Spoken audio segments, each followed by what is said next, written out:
નમસ્કાર વિદ્યાર્થી મિત્રો, શ્રી વન વિદ્યાલય આંબાબારીથી જયંત સર. ધોરણ 10 વિજ્ઞાન, પ્રકરણ 16, ભાગ 2.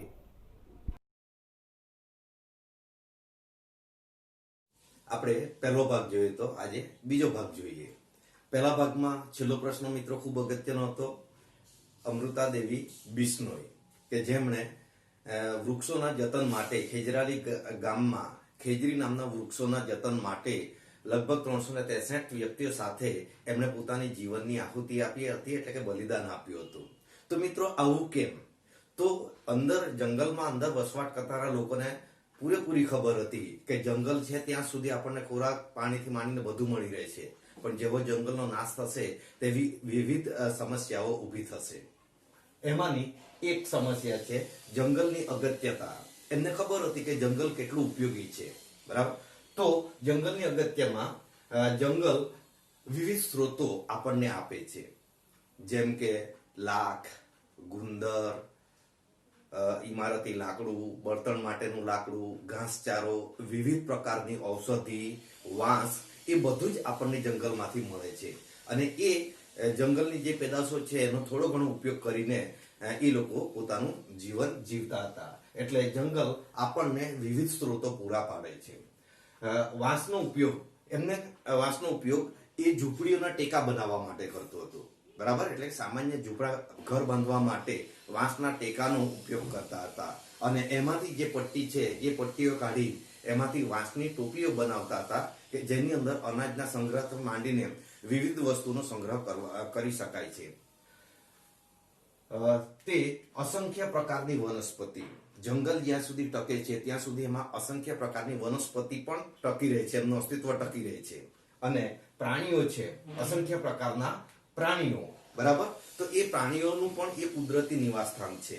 જો જંગલ કપાય તો જે અમુક વનસ્પતિ છે ધીમે ધીમે લુપ્ત થઈ જાય છે, અને પ્રાણીઓને પણ યોગ્ય આહાર ન મળતા એ એનો વિસ્તાર છોડી જાય છે. એટલે અસંખ્ય પ્રકારની વનસ્પતિ અને પ્રાણીઓ એ કુદરતી સ્થાન કોણ છે? જંગલ છે. પર્યાવરણની જાળવણી, જંગલનું મહત્વ શું છે તે આ મુદ્દા પરથી આપણને ખબર પડે છે કે જંગલની જાળવણી કરવાથી જે ઋતુચક્ર છે કે શિયાળો, ઉનાળો અને ચોમાસું છે એનું યોગ્ય સંચાલન થાય છે. પછી વિવિધ દ્રવ્ય પદાર્થો છે કે જે જમીનમાં મળી, વનસ્પતિમાં, ત્યાંથી પ્રાણીઓમાં, ત્યાંથી ઉચ્ચ કક્ષાના પ્રાણીઓમાં અને ફરી પાછું જમીનમાં, એ જે દ્રવ્ય ચક્ર છે એની પણ જાળવણી થાય છે. જ્યાં સુધી જંગલ છે ત્યાં સુધી વરસાદ પણ નિયમિત પડશે. જંગલ જેમ જેમ નાશ થતો જાય તેમ તેમ વરસાદની અનિયમિતતા પણ વધતી જશે ભવિષ્યમાં. ભૂમિની ફળદ્રુપતાની જાળવણી માટે, તો જંગલની ફળદ્રુપતા ટકાવી રાખવી હોય તો વૃક્ષો હોય તો એના પાંદડા, એના ભાગો સડીને જમીન ઉપર પડે છે, અને જ્યારે પાણી, વરસાદ પડે ત્યારે એમાં કોહાટ દ્વારા જમીનનું ઉપલું સ્તર ફળદ્રુપ બને છે. તો એ બધા કોના પર આધારિત છે? જંગલો પર આધારિત છે. અને એટલા માટે જંગલ ખૂબ ઉપયોગી છે. જંગલો ભારે વરસાદ, જ્યાં અતિ ભારે વરસાદ પડતો હોય તો ત્યાં જમીનનું ધોવાણ પણ અટકાવે છે. એટલે કે ભારે જંગલો હોય એમાં વરસાદના લીધે ભૂમિનું ધોવાણ અટકે છે. સાથે સાથે ઝડપથી પવન વાતો હોય તો પૃથ્વીના પોપડાની ઉપરની, એટલે કે જમીનનો ઉપરનો ભાગ ઘસારાને કારણે દૂર થાય છે અને જમીન ધીમે ધીમે બંજર બને છે. તો એ બંને માટે, ભારે વરસાદ અને પવનની ગતિ ઘટાડવા માટે અને ભૂમિનું ધોવાણ ઘટાડવા માટે પણ જંગલ ખૂબ ઉપયોગી છે. આગળનો પ્રશ્ન જોઈએ. વન કટાઈની ગંભીર અસરો જણાવો. અગત્યતા આપણે જોઈ, પણ હવે જંગલ ધીમે ધીમે ઓછું થતું જાય છે. તો એ વન કટાઈના લીધે છે, જંગલ કાપવાના લીધે છે. તો એની કઈ કઈ અસરો જોવા મળે છે એને આપણે જોઈએ. તો દુનિયામાં હવે વન આવરણ ખૂબ ઝડપથી ઘટી રહ્યું છે. જંગલનું જે સ્તર છે એ ખૂબ ઝડપથી ઘટાડો થઈ રહ્યું છે. વિકસિત દેશો છે એમાં વન કટાઈનો દર સૌથી ઊંચો છે. આપણે ભારત એ વિકાસશીલ દેશમાં આવે છે. જ્યારે વિકસિત દેશો છે એમાં એમને કોઈ પૂછવા વાળું હોતું નથી. પોતાના ફાયદા માટે એ લોકો જંગલને કાપે છે. એટલે કે વન કટાઈનો દર વિકસિત દેશોમાં સૌથી ઊંચો છે. એ કેમ? તો વસ્તી વધારો સૌથી મહત્વનું કારણ છે. વસ્તી વધારો છે. કે વસ્તી વધવાથી અને રહેઠાણથી માંડીને ખોરાકથી માંડીને બધી જરૂરિયાત ઊભી થાય છે. સાથે સાથે એના સારું જીવન જીવવા માટે નવા નવા ઉપકરણો માટે ઔદ્યોગિકરણનો વિકાસ થયો. તો એના માટે પણ જમીન અને જંગલની ઘણી પેદાશો એમાં વપરાઈ અને શહેરીકરણ થવાથી જંગલનું પ્રમાણ ઘટે છે. તો આ પ્રમાણે વિવિધ દેશોમાં આ વસ્તી વધારો, ઔદ્યોગિકરણ અને શહેરીકરણને લીધે જંગલનો ઘટાડો ખૂબ ઝડપથી થઈ રહ્યો છે. ઉષ્ણકટિબંધના વિસ્તારોમાં એટલે કે વિષુવવૃત્તીય પ્રદેશ છે, તમને ખ્યાલ જ છે વિષુવવૃત્તીય પ્રદેશ ક્યાંથી પસાર થાય છે પૃથ્વીમાં. તો એ વિષુવવૃત્તીય પ્રદેશમાં વન કટાઈની ગંભીર સમસ્યા ઉદ્ભવી છે. આગળ જોઈએ તો એના લીધે કઈ કઈ સમસ્યાઓ થાય છે, તમે મુદ્દા જોઈ શકો છો. પહેલો મુદ્દો કે વૈશ્વિક આબોહવામાં ફેરફાર થશે. જંગલનું પ્રમાણ ઘટશે તો વાતાવરણમાં ભેજનું પ્રમાણ પણ ઘટવાનું છે. ભેજનું પ્રમાણ ઘટે તો વરસાદની પણ અનિયમિતતા જોવા મળવાની છે. એટલે પહેલો મુદ્દો ખૂબ અગત્યનો કે વૈશ્વિક આબોહવા છે એમાં ફેરફાર થશે અને એ આબોહવાના ફેરફારમાં ઘણી વનસ્પતિ અને ઘણા સૂક્ષ્મ જે પ્રાણીઓ છે, જીવો છે, એનો પણ નાશ થાય છે. વરસાદનું પ્રમાણ ઘટે છે. જંગલ એટલે કે વરસાદ લાવવા માટે મિત્રો જંગલ ખૂબ ઉપયોગી છે, જરૂરી છે. જો એ ન હોય તો વાદળા બંધાતા નથી પૂરેપૂરા અને વાદળા બંધાય તો ત્યાં વરસતા નથી. એટલે વરસાદનું પ્રમાણ પણ ઘટે છે. ભૂમિનું ધોવાણ ઘટે છે. જો વૃક્ષો હોય અથવા તો ઘાસચારો હોય કે કોઈ બી વનસ્પતિ હોય તો એ પૃથ્વીનો જે પોપડો છે, ભૂમિ છે, એના ઉપરના કણોને મજબૂતાઈથી મૂળ પકડી રાખે છે અને જમીનનું ધોવાણ અટકાવે છે. પણ જો જમીનનું ધોવાણ થશે તો જમીનની જે ફળદ્રુપતા છે એ પણ શું થવાની? ઘટવાની. એની અસર પાકના ઉત્પાદન પર થશે. કાર્બન ડાયોક્સાઇડનું પ્રમાણ વધે છે કારણ કે પૃથ્વી પર કાર્બન ડાયોક્સાઇડને સંતુલિત કરવા વાળું એક જ છે અને તે છે વનસ્પતિ.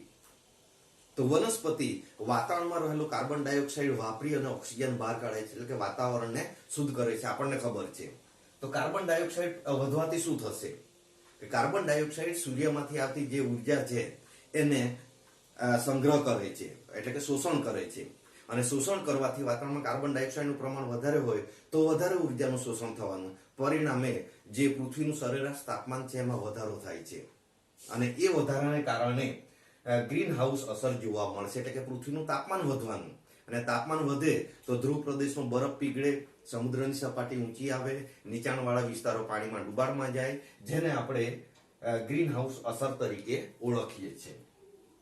આહાર જાળની કડે તૂટે સૌથી અગત્યનો મુદ્દો છે કે જંગલ નાશ થવાથી એની સાથે નાના ઘાસચારોથી માંડીને નાના છોડથી માંડીને બધાનો જ નાશ થાય છે અને એના કારણે આહાર જાળ એટલે કે એની અંદર વસવાટ કરતા જે સજીવો છે એને પૂરતા પ્રમાણમાં ખોરાક મળતો નથી.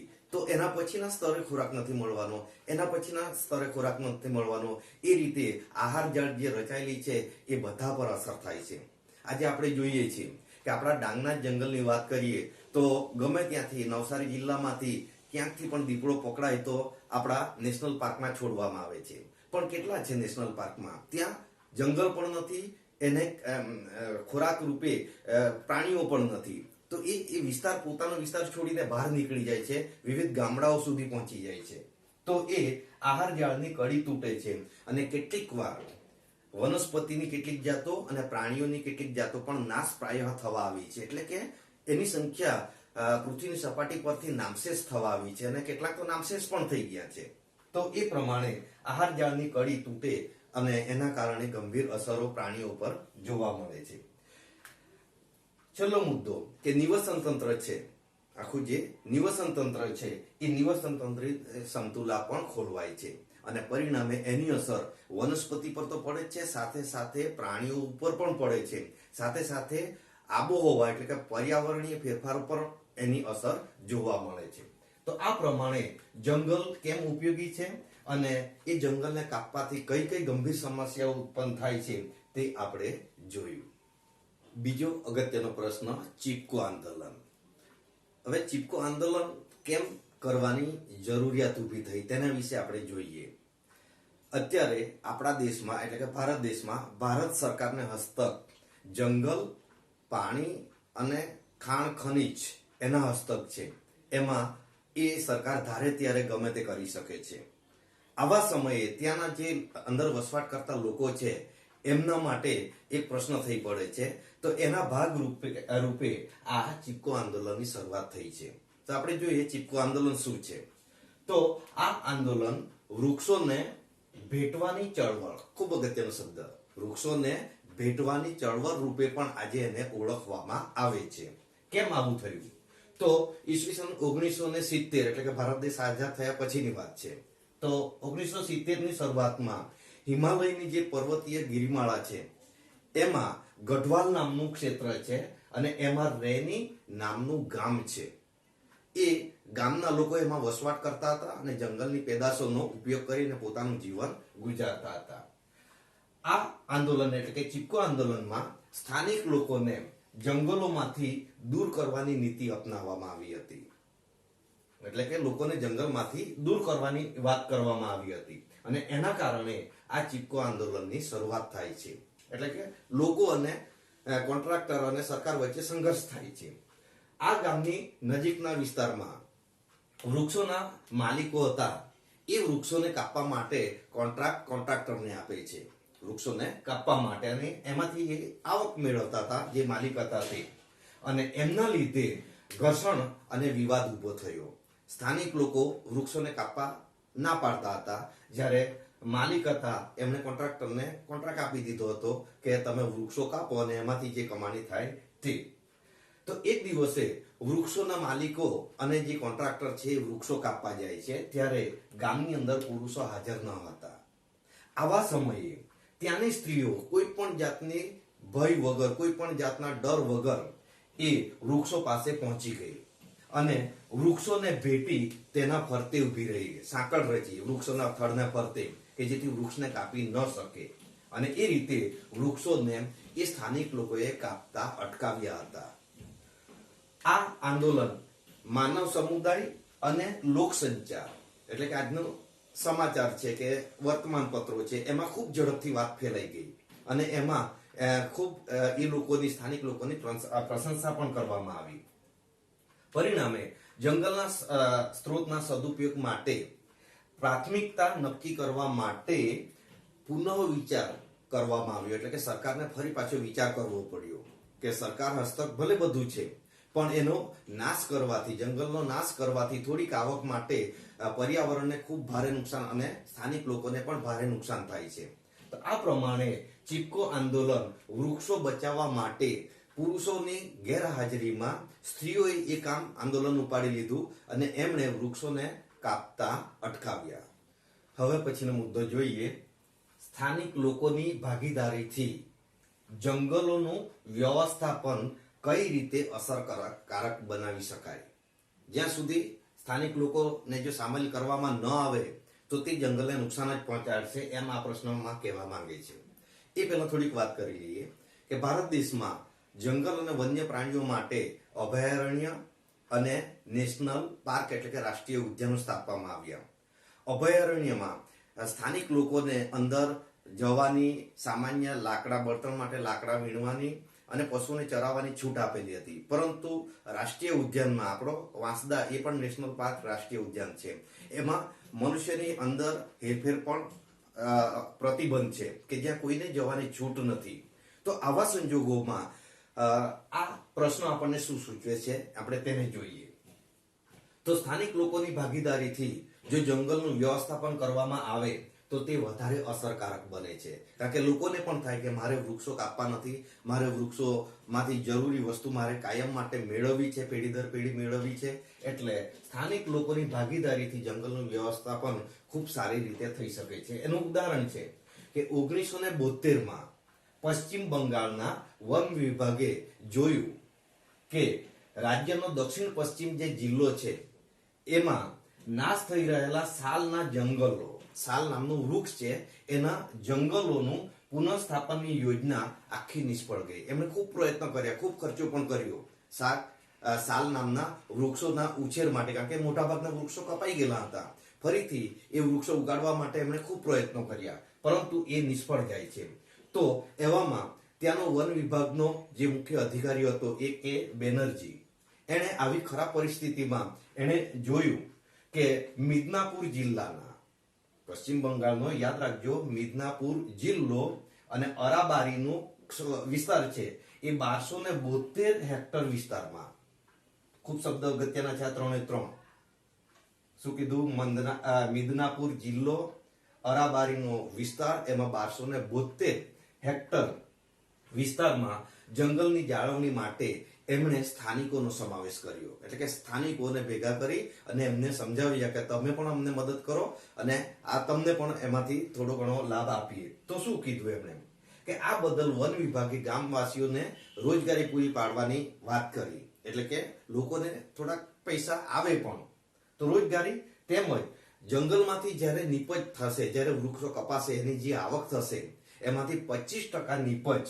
એ લોકોને આપી દેવાની. એટલે કે જે સાચવે એને ગામ લોકોને આપવાનું હતું. પરિણામે અને સાથે સાથે ખૂબ ઓછી કિંમતે એ લોકોએ બળતણ માટેના લાકડા વન વિભાગે લોકોને આપવાની વાત કરી, કારણ કે લાકડા તો જોઈએ. અને એ લાકડાની સાથે સાથે એમણે પશુઓને ચરાવવાની પણ છૂટ આપી હતી. આમ સ્થાનિક લોકોની ભાગીદારીથી લગભગ 1983 સુધીમાં, કેટલા વર્ષ થયા, 1972, 1983, લગભગ 11 વર્ષમાં જે અરાબારીનું જે જંગલ હતું, સાલના જંગલો હતા, એ ફરી પાછા હરાભરા થઈ ગયા. એટલે કે ફરી પાછા હતા તેવા થઈ જાય છે. એનો અર્થ એ થયો કે સ્થાનિક લોકોને જો એમાં સાથ સહકાર લેવામાં આવે તો સરકારને પણ, ભારત સરકારને પણ ફાયદો થાય છે, પર્યાવરણને પણ ફાયદો થાય છે અને ત્યાંની સ્થાનિક લોકોને પણ ફાયદો છે. તમને ખબર જ હશે, આપણે ડાંગ જિલ્લાની નજીકનો એરિયો છે, તો ડાંગમાં ઘણી એવી જંગલ મંડળીઓ છે કે જેને અમુક ચોરસ વિસ્તાર આપી દેવામાં આવે છે અને ત્યાં એ લોકો રાત દિવસ પેરો ભરે છે અને એ જંગલને સાચવે છે. તો બદલામાં એ લોકોને થોડાક લાકડા મળે છે, સાથે સાથે પ્રાણીઓને એટલે કે ઢોરને ચરાવવાની છૂટ મળે છે અને જ્યારે એમાંથી આવક થશે ત્યારે 25% જેવી રકમ એ લોકોને પણ મળશે અને એ રકમ ઘણી મોટી હશે. તો આ પ્રમાણે સરકારને પણ ખ્યાલ આવી ગયો કે સ્થાનિક લોકોને જો એની ભાગીદારીથી જંગલને સંરક્ષણ કરવામાં આવે તો એમાં સફળતાનો દર ઘણો ઊંચો છે. છેલ્લો મુદ્દો, કોલસો અને પેટ્રોલિયમ. મિત્રો, એના વિશે ધોરણ 9માં પણ આવી ગયું છે, છતાં આપણે થોડુંક પુનરાવર્તન સ્વરૂપે જોઈ લઈએ. કોલસો અને પેટ્રોલિયમ એ સજીવો અને એના અસ્થિમાંથી બને છે. લાખો વર્ષ સુધી વનસ્પતિ અને પ્રાણીઓના અવશેષો સમુદ્રમાં ખેંચાઈને વરસાદની સાથે જાય છે. એમાં થર પર થર બંધાતા જાય છે. લાખો વર્ષ સુધી આ પ્રક્રિયા ચાલે છે.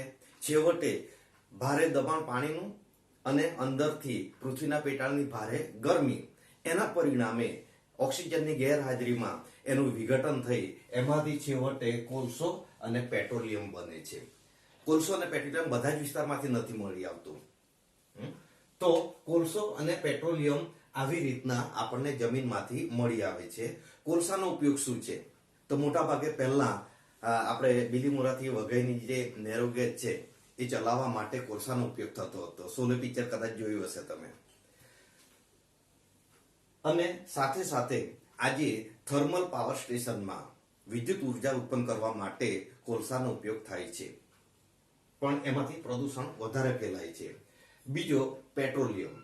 તો પેટ્રોલિયમ એટલે કે જમીનમાંથી કાળા રંગના રગડા સ્વરૂપે જે નીકળે છે તેને આપણે પેટ્રોલિયમ કહીએ છીએ, જેને કાળું સોનું તરીકે પણ વૈજ્ઞાનિક કારણ આવી ગયું છે તમારે.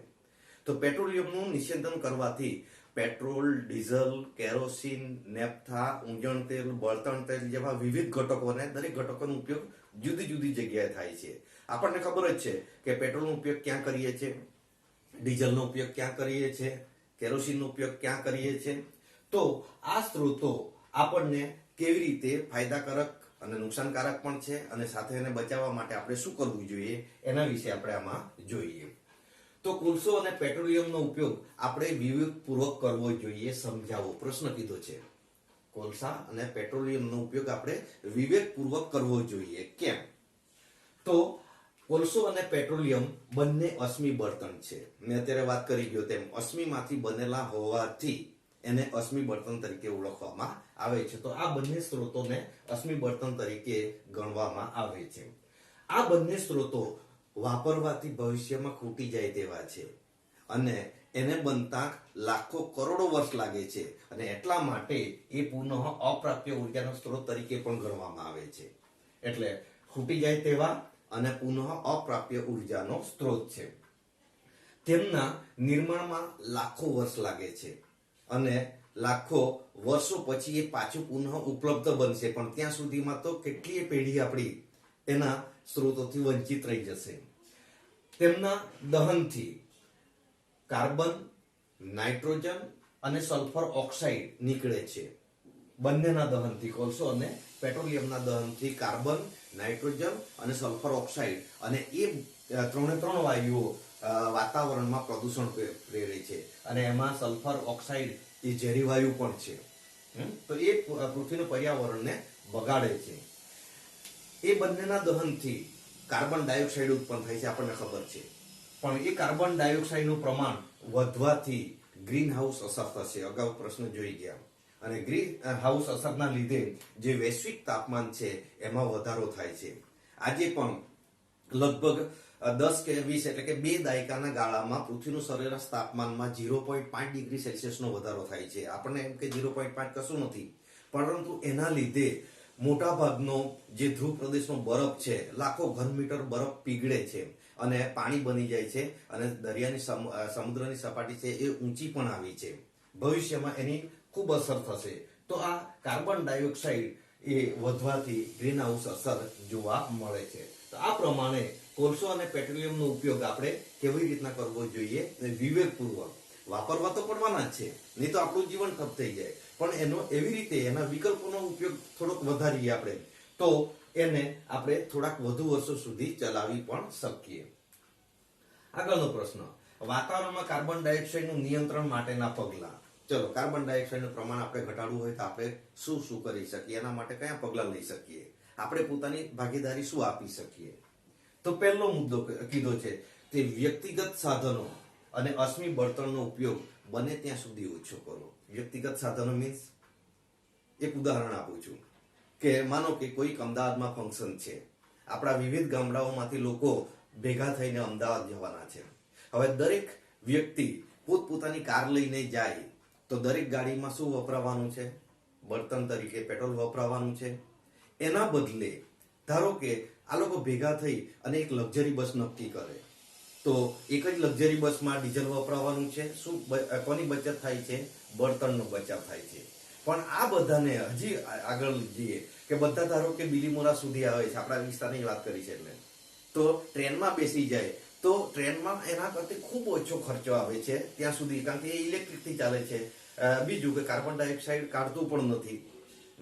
તો આ રીતે વ્યક્તિગત વાહનો છે એના બદલે જાહેર વાહન વ્યવહારનો ઉપયોગ કરવો જોઈએ કે જેથી આપણે પેટ્રોલિયમને બચાવી શકીએ, સાથે સાથે પ્રદૂષણથી પણ આપણે બચી શકીએ. અશ્મિ બળતણનો ઉપયોગ ઓછો કરવો જોઈએ. અશ્મિ બળતણ એટલે કોલસો પણ આવી જાય છે, તો કોલસાનો જરૂર પૂરતો જ ઉપયોગ કરો, જરૂર પૂરતું જ જમીનમાંથી કાઢો કે જેથી ભવિષ્યમાં આપણી પેઢી છે એ એને ઉપયોગ કરી શકે. એમ કહેવાયું છે કે પેટ્રોલ 100 વર્ષ સુધી ચાલે એટલું જ છે પૃથ્વીના પોપડામાં, અને કોલસો લગભગ 200 વર્ષ ચાલે એટલું છે. તો પછીની પેઢીનું શું એમનું જીવન અંધકારમય થઈ જશે? ના, કોઈક વિકલ્પ શોધાશે. પણ આપણે જો આનો અશ્મિગત ઈંધણ કોલસો અને પેટ્રોલિયમનો વિવેકપૂર્વક ઉપયોગ કરીએ તો થોડા ઘણા વર્ષો સુધી આપણે એને ચલાવી શકીશું. વાહનમાં બળતણનો આદર્શ વિકલ્પ હોય તો તે સીએનજી. અત્યારે સીએનજી મોટાભાગની ગાડીઓમાં હવે આવી ગઈ છે, ફિટિંગ સાથે ગાડી તૈયાર મળે છે. તો સીએનજી કેમ બળતણનો ઉપયોગ કરવામાં આવે? તો સીએનજી એટલે કોમ્પ્રેસ્ડ નેચરલ ગેસ. ગેસ છે એને કોમ્પ્રેસ એટલે દબાવીને ઓછી જગ્યામાં રાખવામાં આવે છે, એટલે કે વધુ માય છે, અને એ પેટ્રોલની સરખામણીમાં ઘણી વધારે એવરેજ આપે છે. સામાન્ય રીતે પેટ્રોલ 10 થી માંડીને 25ની જુદી જુદી ગાડી પ્રમાણે એવરેજ આપે છે, જ્યારે સીએનજી સામાન્ય રીતે 25 થી 35 સુધીની એવરેજ આપે છે. તો એવરેજમાં પણ ફાયદો છે. બીજો સૌથી વધારે ફાયદો છે પ્રદૂષણનો. પેટ્રોલિયમ એટલે કે પેટ્રોલ કે ડીઝલના દહનથી એમાંથી કાર્બન ડાયોક્સાઇડ મોટા પ્રમાણમાં ઉત્પન્ન થાય છે, જ્યારે સીએનજી બળતણ વપરાવાથી એમાંથી લગભગ નહિવત કાર્બન ડાયોક્સાઇડ નીકળે છે, એટલે કે ખૂબ ઓછું નીકળે છે. અને એટલા માટે જ અત્યારે હાલ આદર્શ બળતણ કહેવાયું હોય તો કોને? સીએનજીને. કચરો સળગાવવાના બદલે નકામો કચરો, પછી એ ગમે તે હોઈ શકે, વનસ્પતિજન્ય હોઈ શકે કે બીજો, તો એને પહેલા તો છૂટો પાડવો જોઈએ. વનસ્પતિજન્ય કચરો છે એમાંથી કાં તો ખાતર બનાવવું જોઈએ, આપણે ઉકરડામાં બનાવીએ છીએ, અથવા તો એને બાયોગેસમાં માટે વાપરવો જોઈએ કે જેથી આપણને ખાતર તો મળવાનું જ છે, સાથે સાથે ઉષ્મા પણ, ઉર્જા એટલે કે ગેસ પણ મળવાનો છે, અને એ ગેસની મદદથી આપણે ઘરનો ખોરાક રાંધી પણ શકીએ છીએ. તો બંને ફાયદા થઈ શકે છે. પછી વૃક્ષો ઉછેરવા જોઈએ, વધુ ને વધુ વૃક્ષો, કે જેમ કાર્બન ડાયોક્સાઇડનું પ્રમાણ વધે તેમ આપણે વૃક્ષોની સંખ્યા પણ વધારતા જઈએ તો પર્યાવરણમાં CO2 ની સમતુલા જળવાઈ રહે. પણ વૃક્ષો કાપતા જ જઈએ ને CO2 નું પ્રમાણ વધારતા જ જઈએ તો વૈશ્વિક સમસ્યા ઊભી થઈ શકે છે. એટલે કે વૃક્ષો વધારે આપણે વાવી અને એનું જતન કરવું જોઈએ. થર્મલ ઉદ્યોગોમાં જે ધુમાડો ઉત્પન્ન થાય છે, ફેક્ટરીઓમાં એટલો બધો ધુમાડો ફેલાય છે અને ધુમાડામાં ઘણા ઝેરી વાયુઓ પણ છે. તો આવા જે વાયુ છે એને હાનિકારક તત્વો છે એને દૂર કરવા જોઈએ ટેકનોલોજીથી, અને ત્યાર પછી એને હવામાં મુક્ત કરવું જોઈએ કે જેથી હવામાં ઝેરી વાયુના સંયોજનો ઉમેરાતા ઓછા થાય અને પરિણામે આપણે વાતાવરણને કંઈક તંદુરસ્ત અથવા તો સારું રાખી શકીએ તો આપણું સ્વાસ્થ્ય પણ સારું રહેશે. તો આ પ્રમાણે કોલસો અને પેટ્રોલિયમનો વિવેકપૂર્વક ઉપયોગ અને કાર્બન ડાયોક્સાઇડનું પ્રમાણ નિયંત્રણ કરવા માટે આપણે શું શું કરી શકીએ તેના મુદ્દા આપણે જોયા. તો આ પ્રકરણ મિત્રો અહીંયા પૂરું થાય છે, અને ખૂબ સરળ પ્રકરણ હોવાથી થોડીક મહેનત કરો તો તમે પૂરેપૂરા આ પ્રકરણમાંથી માર્ક મેળવી શકશો. લેસન નંબર 1, જંગલની અગત્યતા જણાવો. નંબર 2, ટૂંક નોંધ લખો, ચીપકો આંદોલન. નંબર 3, આપણે કોલસો અને પેટ્રોલિયમનો ઉપયોગ વિવેકપૂર્વક શા માટે કરવો જોઈએ.